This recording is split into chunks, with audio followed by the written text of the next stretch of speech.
Presiden terpilih Prabowo Subianto memberikan pembekalan kepada sejumlah calon menteri, wakil menteri, dan kepala badan yang nantinya akan masuk dalam kabinet pemerintahan Prabowo Gibran.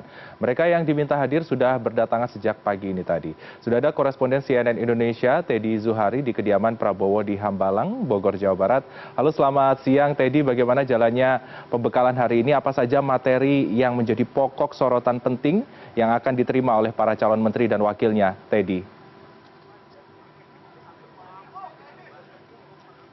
Selamat siang, Freddy. Betul sekali, hari ini Presiden terpilih Prabowo Subianto mengadakan pembekalan bagi para calon menteri dan juga calon wakil menteri. Kalau dari agenda yang saya perhatikan, yang kami dapat di sini, bahwa pelaksanaan pembekalan ini dilaksanakan selama 2 hari, 16 hingga 17 Oktober 2024. Nah, untuk hari ini, 16 Oktober 2024, pembekalan dikhususkan bagi para calon menteri, tentunya mereka-mereka tokoh-tokoh yang sudah pernah datang ke Kertanegara 4 2024 pada Senin awal pekan kemarin, di mana melakukan diskusi, kemudian juga menandatangani fakta integritas, bersiap mengisi kursi-kursi di kabinet Prabowo Subianto. Dan besok rencananya ini giliran para calon wakil menteri yang akan mengikuti pembekalan di Padepokan Garuda Yaksa di Desa Bojongkoneng, Kecamatan Babakan Madang, Kabupaten Bogor, Jawa Barat. Sedikit saya akan menginformasikan karena kami di sini para awak media hanya bisa sampai meliput di depan pintu gerbang Padepokan Garuda Yaksa. Maka saya akan memperlihatkan kepada Anda pemirsa bagaimana sebenarnya suasana di depan Padepokan Garuda Yaksa, tempat kediaman Prabowo Subianto, dan lensa kamera akan memperlihatkan suasana terkini.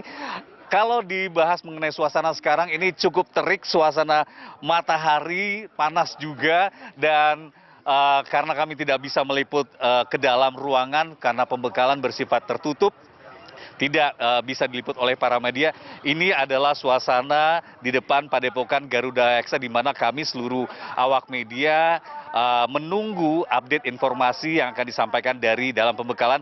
Dan di depan Anda di layar monitor ini rekan-rekan wartawan, jurnalis menunggu proses informasi terbaru karena saking panasnya ada yang duduk ngemper seperti itu, Freddy, sambil memegang payung. Ada juga yang duduk-duduk di bawah pohon, dan sebagian lainnya ada di belakang saya di tenda. Dan mereka yang duduk mengemper ini karena tidak kebagian kursi, tapi ada yang juga merasa lebih nyaman duduk seperti berpiknik ya di bawah pohon. Dan kalau mengenai pertanyaan Anda, apa saja sebenarnya agenda dari pembekalan di hari pertama 16 Oktober 2024 bagi para calon menteri yang hadir di Padepokan Garuda Yaksa ini?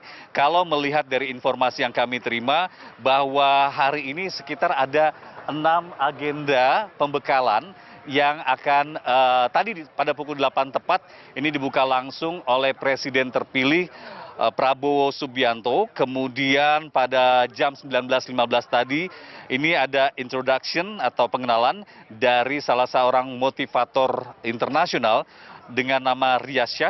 Ini kalau dilihat latar belakang dari Riyaz, ini adalah motivator internasional yang fokus di bidang pendidikan, kemudian entrepreneurship, dan pengembangan potensi kemasyarakatan. Kemudian juga ada agenda membahas tentang geopolitik. Ini akan disampaikan juga dari salah satu pembicara, Profesor John Mearsheimer, dosen ilmu politik dari Universitas Chicago. Kemudian dia juga dikenal sebagai pengamat hubungan internasional dan juga penulis buku. Pada 12.30 atau sebentar lagi mereka akan break untuk makan siang, dan nanti pembekalan dilanjutkan pada pukul 13.30. Ini pembicaranya adalah Ray Dalio. Kalau kami mencoba mencari riset informasi, sosok Ray Dalio ini akan berbicara mengenai kenapa sebuah bangsa itu harus sukses dan mengapa bisa gagal.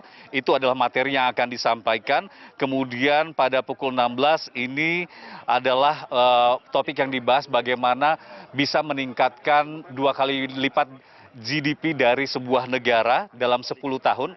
Kalau melihat topiknya ini, apakah memang diproyeksikan nanti Prabowo bisa memimpin sebagai presiden selama 2 periode.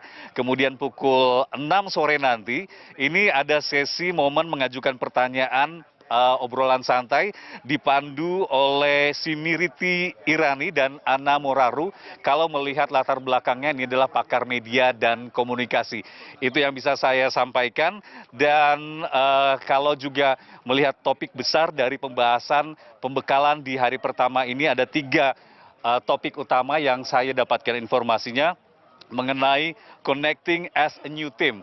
Kalau merujuk dari topik ini, tentu kita melihat bahwa nama-nama baru di kabinet pemerintahan di pemerintahan Prabowo Subianto dan juga Gibran Rakabuming Raka, tentunya ada wajah lama, ada wajah baru yang mengisi kursi-kursi kabinet. Tentunya diharapkan oleh Presiden Prabowo Subianto bagaimana mereka bisa berkolaborasi, berkoordinasi mendukung pemerintahan Prabowo Subianto, kemudian juga how is the world changing, bagaimana kemudian bisa menghadapi perkembangan perubahan yang cukup cepat di dunia, dan juga ada materi mengenai how does Indonesia change the world.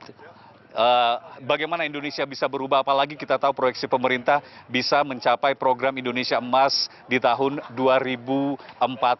Itu adalah 3 topik besar yang akan dibahas dalam pembekalan di hari pertama ini, Freddy. Baik, Teddy, ada salah satu poin yang menjadi sorotan adalah bagaimanakah sinergi dari para menteri ini nanti bisa berkolaborasi memajukan Indonesia di masa yang akan datang di pemerintahan Presiden Prabowo dan juga Gibran Rakabuming Raka. Terima kasih Teddy Zuhari, koresponden CNN Indonesia, untuk laporan Anda. Selamat kembali bertugas, jaga kesehatan.